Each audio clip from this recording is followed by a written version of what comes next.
Hello everyone and welcome to episode number 23 of GetReal with Rajiv. Today we are going to answer 4 questions like we do in every single episode, and Pawan's going to be the voice of your questions today. So Pawan, shoot the first question. The first question is from Ankit Dhanuka on IG. When business partners split and the other partner tries to poach employees by saying bad things about the first company, how do you deal with that? Well, Ankit, when you have a business partner who's leaving and he's bad-mouthing about the business that he was a part of and he's blaming you or talking ill about you to employees and trying to poach them, then all I would say is don't fight with the pig. Because when you fight with the pig in a pile of shit, you get dirty, the pig enjoys the fight. So please understand this. Sometimes splitting in a partnership can be a very emotionally challenging journey. But the best thing to do is to understand and accept that this is negative energy leaving, or this is different energy parting different ways. You don't even have to blame that other person as negative energy. It's just that your energies are not aligning and you're parting ways. So look at that as a positive sign and reinforce that even to your partner.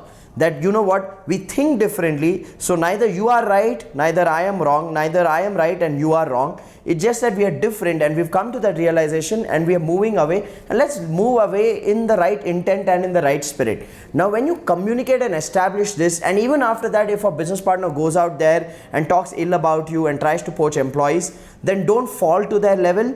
Just observe the entire process. Be fascinated by the fact that there are human beings who don't do what they say. Just enjoy that journey and let that energy get away from you. The more you try to hold on to that energy or argue with that energy, the more that energy is in your presence. So let go, my friend, with ease and with a lot of grace, and show your dignity to the rest. Do not stoop down to that level and go into the same game of fighting with the pig in the pile of shit. That's what I would recommend. And if you feel that your employees are seeking a clarification from you, obviously communicate a clarification without blaming the other person. So maintain your class and poise. I always say this, that class is something that is very rare to find in people. You can't expect everybody to behave in a classy manner. So ask yourself, these are moments where you ask yourself, who am I, what are my value system, and you rise above what's happening in your circumstance and you move forward with that grace and ease. That's what I would recommend to you, Ankit.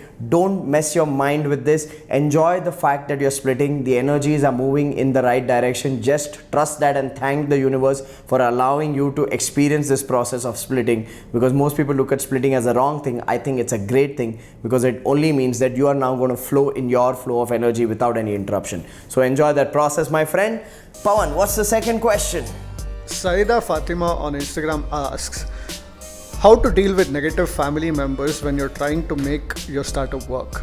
Well, Sayada, all I would ask you is, who are these family members? Are these your parents? Are these your siblings? Are these people who live in your home, your spouse? If yes, then to the people who live in your home, I always consider them as family. These are the most important people in your life. So to such people, when they are being negative, please understand that their negativity is actually their way of expressing care. Now I know that's not the best way of expressing care, but they're actually concerned about you. That's why they keep telling you, what are you up to? Is this going to work out? Why are you wasting your life? They keep raising these doubts and questions, which actually bogs us down. I understand that, but please understand that that's their approach to show care. So go back to them and tell them that you understand that they care. Don't fight with them, don't argue with them, don't rationalize with them, don't give them any logical reasoning for how it will work, what are your plans. Don't do any of that. Have an emotional conversation where you tell them that, hey, I know when you ask me such questions or when you're being negative or making such statements, I know that underlying there is care for me and you want to protect me and see the best for me. Having said that, please understand that I want to do this, I want to pursue this. So I need your support, I need your trust, and the best support you can give me is your blessings and your support and your positive words, rather than asking me such questions which are coming with doubt and cynicism. So express that to your family members. But if this is your extended family, which is your relatives who are constantly gossiping about you, backbiting about you and talking about, oh, what is she doing, what is she up to, then I'll tell you what, these people will talk even when you make the money. Something about relatives, they will talk about you when you don't make the money, and they will talk about you even when you make the money. So the fundamental reality is they will always talk about you. So don't waste your time, let them talk, you do the work. Sayada, you need to understand one thing. For success, one has to develop a thick skin. If you let people's words affect you, then guess what? You're going to give the remote control of your life to different people, and they're going to control your emotions on a day-to-day basis. You need to detach, okay, with compassion, with humility. You need to detach and say, hey, you know what? If a person cares for me, then I am there to provide that care and understand that person's concern. But if a person's there only to pull me down all the time, I rather stay away from that energy and make sure that I protect myself from that kind of a negative energy and intent. So Sayada, just protect yourself.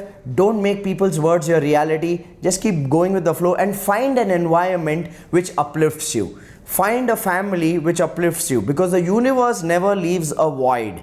If you're not getting the support from your family, look, check. There is someone else providing you that support. Could be a friend, could be a mentor. That becomes your true business family, because the universe never ever leaves anything empty.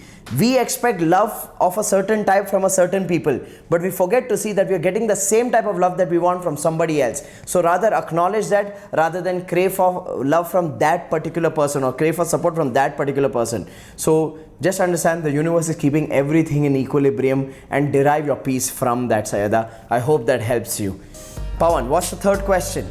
The third question is from Deepak Kashyap on Facebook. He asks, as an entrepreneur, we are always working on so many projects, short term and long term. Every minute is a new event. The entire scenario is super dynamic. How do we ensure consistency in all our projects while jumping from one to another? So Deepak, you need to understand one thing. The one word you should not expect from yourself if you are an entrepreneur is consistency. Please understand, as an entrepreneur, you're a creator. Your job is creation. Any task in your workplace that requires consistency, there you need to build a team. Because a team brings in focus to a particular project, to a particular function, to a particular activity. But as an entrepreneur, you cannot expect yourself to bring focus, because you're a creator in your head. So you play the role of a coach, a mentor, a catalyst to your team while they are being consistent on the job, on their projects. And your life will never be consistent. So you will have this experience of jumping from one project to another project, because that's what an entrepreneur does. You use the right word in your question. It is too dynamic, because entrepreneurs are meant to be dynamic. Entrepreneurs get bored if they are doing the same thing again and again, because they are fundamentally solution providers and creators. So don't fight this journey with yourself and try to have this perfect life with proper consistency. Don't expect that from yourself. The only thing that you need to do is consistently enjoy the inconsistency.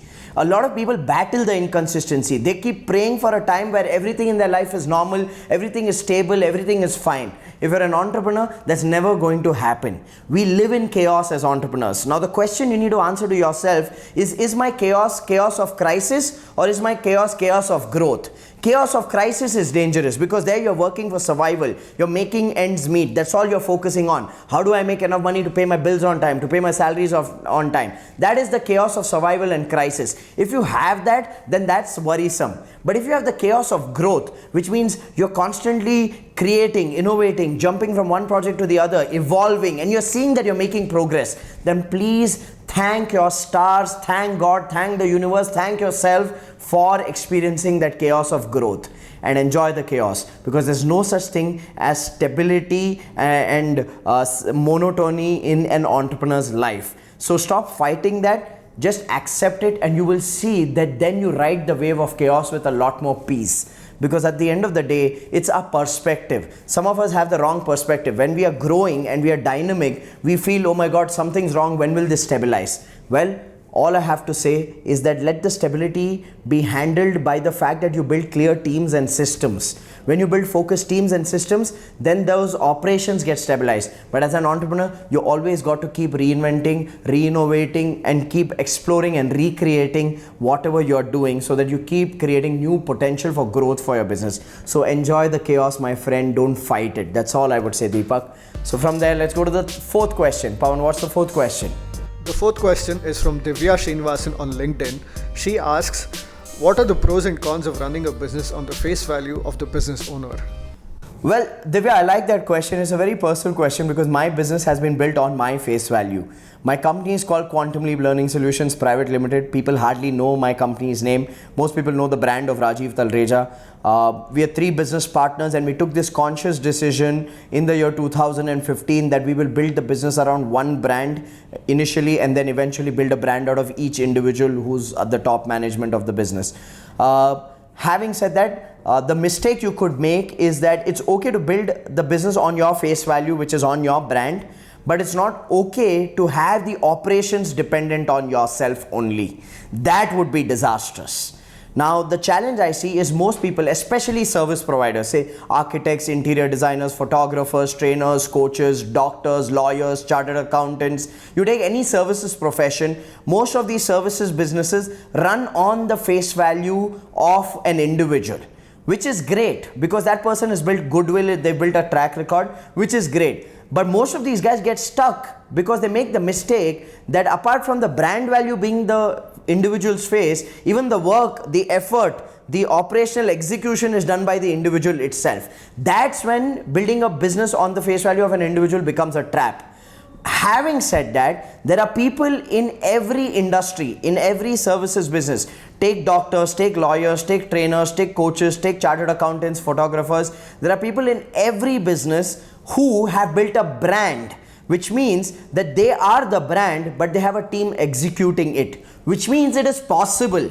So you need to keep yourself open to that possibility and understand that someone has figured out a mechanism to build a business on their face value, yet not be the business. So you need to learn the same thing, where you build a business on your face value, but you do not become the business. So if you are able to learn that, then it's a healthy thing. If you're not able to learn that and the business is you and you are the brand and the business, then you are screwed. So you need to figure that out, and every business can be scaled up no matter on whose brand it is built. Like for example, we've built Asia's largest business coaching company. Statistically, the number of businesses we coach on a one-to-one basis, no other speaker, trainer or coach coaches that many business in Asia. But here's a little truth. The truth is the brand is built on my, the business is built on my personal brand, but I don't even coach one company on a one-to-one basis. That's how we structured the model, and our customers are completely comfortable with that. In fact, they know that my coaches are way better than me because that's their focus job. I'm an entrepreneur. I keep jumping from one thing to another. So if you're able to structure that and learn that, then the best thing you can do is build a business on your own personal brand. That's what I would recommend for you. So with that, we've come to the end of the 4 questions for this episode. Now it's time for us to pick a winner for this week who will get a copy of my book, Lead or Bleed. So Pawan, indicate for me, who do you think is the winner? Well, I kind of agree to Pawan. So the winner for this week is question number 3, that is Deepak Kashyap. Thank you, Deepak, for asking such a phenomenal question, a very, very relevant question which troubles the mind of most entrepreneurs. So thank you for asking such a insightful question. You're going to receive a copy of my book, Lead or Bleed. And for those of you who are watching this episode, like I always say, do 2 good things after watching this episode. Number 1 good deed that you can do is type in the comments your questions for the next episodes, and the second good deed you can do is share this video so that more entrepreneurs get the solutions that we are offering. Look forward to seeing you guys in my next video.